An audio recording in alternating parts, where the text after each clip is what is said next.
Defence expert TP त्यागी साहब हमारे साथ जुड़ रहे हैं, मेजर मोहम्मद अली शाह हमारे साथ हैं, इसी के साथ राजनीतिक विश्लेषक आशीष कुमार और इस्लामिक स्कॉलर कैफ मोहम्मद खान हमारे साथ जुड़ रहे हैं। आप सभी का बहुत बहुत स्वागत है। मेजर मोहम्मद अली शाह, शुरुआत आपसे कर रहा हूं मैं। इजराइल और फिलिस्तीन के बीच संघर्ष हो रहा है, लेकिन भारत में सोशल मीडिया और आम लोग जो हैं वो थोड़े से बटे हुए नजर आ रहे हैं। एक तरफ प्रधानमंत्री मोदी हैं, सरकार है जिन्होंने खुलकर इजराइल का समर्थन कर दिया है और इजराइल के साथ जो हो रहा है उसे खुलकर आतंकवाद बताया है, आतंकवादी हमला बताया है। वहीं सोशल मीडिया पर और अलीगढ़ मुस्लिम यूनिवर्सिटी में कुछ लोग फिलिस्तीन के नाम पर हमास और आतंकवाद का समर्थन करते नजर आ रहे हैं। इस पूरी सिचुएशन को कैसे समझा जाए आसान भाषा में, ताकि दर्शक समझ सकें कि इजराइल फिलिस्तीन में हो क्या रहा है और जो भारत का स्टैंड है, जो ट्वीट प्रधानमंत्री मोदी ने किया, वो स्टैंड कैसे जायज है और क्यों जरूरी है? सबसे पहले जो फिलिस्तीन और जो कि इजराइल और जो हमास, देखिए हमास सब जानते हैं वो एक बैन टेररिस्ट ऑर्गेनाइजेशन है। ये अमेरिका ने इसको टेररिस्ट ऑर्गेनाइजेशन में करार दिया था और बैन भी किया था, इसमें कोई शक की बात नहीं है। अब बात करते हैं कि क्योंकि वो जिस तरीके से इमेजेस आ रही हैं सोशल मीडिया में, जिस तरीके से एग्जीक्यूट कर रहे हैं, मैं उसकी सख्त निंदा करता हूं और ये बहुत दिल दिलाने वाली, रूह कांपा देने वाली तस्वीरें हैं और इमेजेस हैं। लेकिन एट द सेम टाइम जो लोग फिलिस्तीन का समर्थन कर रहे हैं वो फिलिस्तीन का समर्थन कर रहे हैं। मुझे लगता नहीं कि वो हमास का समर्थन कर रहे होंगे। हमास को, क्योंकि हमास की लड़ाई में आना ये फिलिस्तीन के ही खिलाफ में है। क्योंकि जब अगर कोई उग्रवादी संगठन सामने आ जाती है सपोर्ट करने के लिए, ये अलग बात है कि देखिए इजराइल और फिलिस्तीन की लड़ाई तो बहुत पुरानी है, 2 साल से ऊपर है, बल्कि end of 19th century, mid 20th century, आप देखिए 1917, आप देखिए 1947 से 49, आप देखिए ओस्लो पैक्ट, आप देखिए कोई कभी 2 स्टेट्स थियरी, आप 1979 पे लगा लीजिए, आप लगा लिए यूएन, मेरी कोई सी अन्य नहीं, अभी जो लोग समर्थन कर रहे हैं वो तो हमास का ही हुआ ना। अटैक तो हमास की तरफ से किया गया, रॉकेट तो हमास की तरफ से दागे गए और जवाबी हमला भी उसी पर हो रहा है। जी नहीं, देखिए फर्क कहाँ पे मैं बताता हूँ। फर्क यहाँ पे है कि हमास का समर्थन मुझे लगता नहीं कि कोई भी सही तौर पे कर पाएगा। लोग, क्योंकि इंसानियत का सर्वनाश हो रहा है बदकिस्मती से, दोनों तरफ से, इजराइल और फिलिस्तीन दोनों तरफ से। इंसानियत सफर कौन कर रहा है? सफर आम इंसान कर रहे हैं और मासूम नागरिक कर रहे हैं। देखिए मैं एक फौजी रह चुका हूँ और हम हिंदुस्तान की आर्मी का अगर किसी को अपने बंदी बनाया भी है ना, हमने बड़े इज्जत से हम पेश आए, पानी भी पूछा है, खाना भी पूछा है, कभी किसी का यार बदसलूकी नहीं करी। बल्कि 71 में हमने 93,000 प्रिजनर ऑफ वॉर लिए थे पाकिस्तान से, एज पर जिनेवा कन्वेंशन हमने वापस लौटाए। पाकिस्तान ने हमारा बंदी बनाया था 99 में कैप्टन सौरभ कालिया साहब, उनकी बॉडी म्यूटिलेट करके भेजी थी। हालांकि हिंदुस्तान की आर्मी ऐसे नहीं करती है, क्योंकि हम सिपाही हैं, हम सोल्जर हैं, हम प्रोफेशनल प्लेयर नहीं है। जो हमास ने किया वो उसकी सख्त निंदा होनी चाहिए हर जगह पे, क्योंकि हमास ने जो किया है वो कोई फौजी कभी नहीं करेगा।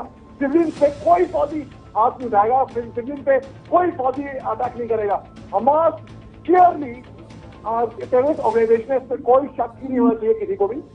अब बात करते हैं फिलिस्तीन की। जो जुल्म हो रहे हैं वो 2 साइड से हो रहे हैं, इजराइल और फिलिस्तीन।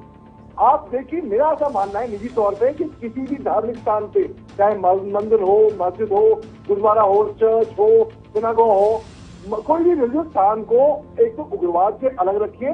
दूसरी बात है, इस पे आप आके बदसलूकी ना करें किसी भी रिलीजियस स्थान पे, कहीं पे भी हो, चाहे मंदिर होते हैं पाकिस्तान में, बहुत तकलीफ होती है, चाहे कहीं पे भी हो, आप रिलीजियस प्लेसेस को। ठीक है, आप कह रहे हैं इंसानियत की बात हो रही है। मैं आमिर, ये प्रोटेस्ट मार्च सिर्फ इंसानियत को बचाने के नाम पर है या धर्म इसका आधार है? इंसानियत के लिए निकाला गया कि किसी भी चीज का सॉल्यूशन जंग या फिर वो नहीं, वॉर नहीं है। मेजर मोहम्मद अली शाह, पीड़ित कौन है, दमनकारी कौन है? जी देखिए, पीड़ित दोनों तरफ से है। जब ये युद्ध होता है, खून खराबा होता है, जंग होता है, जब तो दोनों सफर करते हैं। कोई पीड़ित नहीं होता, कोई रिक्टर नहीं होता, कोई प्रेडेटर नहीं होता, दोनों घायल होते हैं, 2 जख्मी होते हैं। और मेरे जो भाई हैं यहाँ पे एएनयू की, मैं इनकी बात समझ रहा हूँ, इनका क्या कहना है मैं समझ रहा हूँ। देखिए, जो उग्रवादी संगठन है कोई भी इनका साथ नहीं देगा। इन्होंने कहा कि जो इन्होंने क्या क्या कहा, इन्होंने कहा कि ये मार्च इंसानियत के तौर पे निकाला गया है। तो इंसानियत यानी कि फिलिस्तीन वाले भी इंसान है और इजराइल वाले भी इंसान है। तो जब हम बट जाते हैं, तू मैंने कहने लगते हैं, तो और मेन प्रॉब्लम वहां पर और आती है। तो देखिए ये जंग बहुत पुरानी है। मैं आपको बताऊं एक बात, प्रैक्टिकल बात, बड़ी प्रैक्टिकल बात, ये 100 साल पुरानी लड़ाई है। एक मार्च सॉलिडारिटी मार्च से कुछ हो नहीं वाला। माफ कीजिएगा, मैं जो प्रैक्टिकल बात है वो बता रहा हूँ मैं आपको। हम केवल बटेंगे सोशल मीडिया पे, हम ये होगा वो होगा और कुछ नहीं होगा इसके अलावा, केवल फटेगा।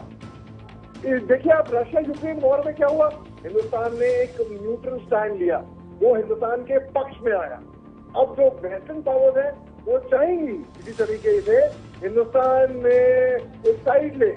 तो बेसिकली मेरा को मानना है कि कुछ गलत सही नहीं है, सब मर्जी है। इजराइल ने हिंदुस्तान का साथ दिया है कई दफा, तो जो हिंदुस्तान के प्रधानमंत्री बोलते हैं कि हम इजराइल का पक्ष रखेंगे, वो भी बात को मैं गलत नहीं मानूंगा।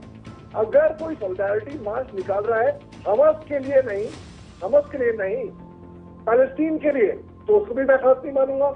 देखिए इंसान है दोनों, पैलेस्टीन भी और इजराइल भी।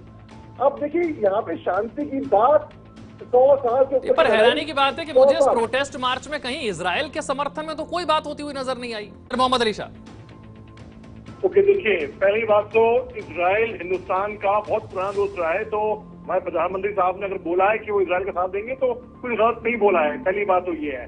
आपने हमारे एएमयू के भाई को सुना, यहाँ पे इन्होंने बोला मैं हमास का साथ नहीं दे रहा हूँ, मैं फिलिस्तीन के लिए बोल रहा हूँ। तो इसमें कोई गलत बात नहीं है। अगर ये मार्च, मैं भी इस मार्च को धार्मिक मार्च नहीं मानता हूँ, मैं बोलूंगा कि ये मार्च इन्होंने खुद बोला है, और इन्होंने बोला है कि ये इंसानियत के लिए मार्च है। अगर यही मार्च ये BHU बनारस हिंदू यूनिवर्सिटी निकाली होती तो कोई नहीं बोलता ये धार्मिक मार्च है, तो बोलते हाँ इंसानियत के लिए मार्च है। देखिए अगर जहाँ पे एक तरीके से लेट्स बी फेयर, दोनों के लिए हम बिल्कुल फेयर होते हैं। मेरा दिल रोता है जब मैं देख रहा हूँ हमास ने जो किया बहुत ही गलत किया, और वाकई में मतलब कोई भी, और जो हमास ने किया है ना यही फलस्तीन के खिलाफ भी जाएगा। जो लोग फलस्तीन के लिए भी बोलते हैं आज की तारीख में फिर भी डर जाएंगे, कहते नहीं हम बोलेंगे तो लगेगा कि कहीं हमास का साथ ही दे रहे हो, क्योंकि हमास एक बैंड टेररिस्ट ऑर्गेनाइजेशन है। अमेरिका ने जो सुपर पावर है इन्होंने घोषित करा रखा है इसको आतंकवादी, और जो वीडियो सामने आए हैं वो दिल दिला देने वाली तस्वीरें हैं, वो वायरल वीडियो हुए हैं और दुनिया ने देखे हैं। इससे क्या होता है, सपोर्ट जो है, जो कोई अल्लाह अकबर करके नारे लगा रहे हैं और अटैक कर रहे हैं, ये खिलाफ जाएगा मुसलमानों के ही, ये खिलाफ जाएगा फलस्तीन के ही जो हमास ने किया है। तो इस तरीके से मैं ये बोलूंगा, जो अलीगढ़ मुस्लिम यूनिवर्सिटी को मैं अलफी फेयर को बहुत डिमोनाइज किया है बेसिकली मीडिया ने भी, और इसलिए किया है क्योंकि लोग सोचते हैं कि AMU बेसिकली एक मॉडर्नाइज मदरसा है, जो कि ऐसा नहीं है। आपको AMU जाना पड़ेगा, वहाँ पे देखना पड़ेगा, वहाँ पे लोग बहुत पेट्रियोटिक हैं, वहाँ पे बहुत से लोग हिंदू आमिर कह रहे हैं कि भाई फिलिस्तीन के साथ भी तो इतने पुराने संबंध हैं, उसको आप क्यों नहीं देखते, आप इजराइल को समर्थन क्यों कर रहे हैं? भारत सरकार का स्टैंड ऐसा क्यों है कि वो इजराइल के साथ है? पहली बात तो ये कि इजराइल का समर्थन नहीं किया गया, उन्होंने ये कहा कि ये आतंकी हमला है, हम इसकी निंदा करते हैं।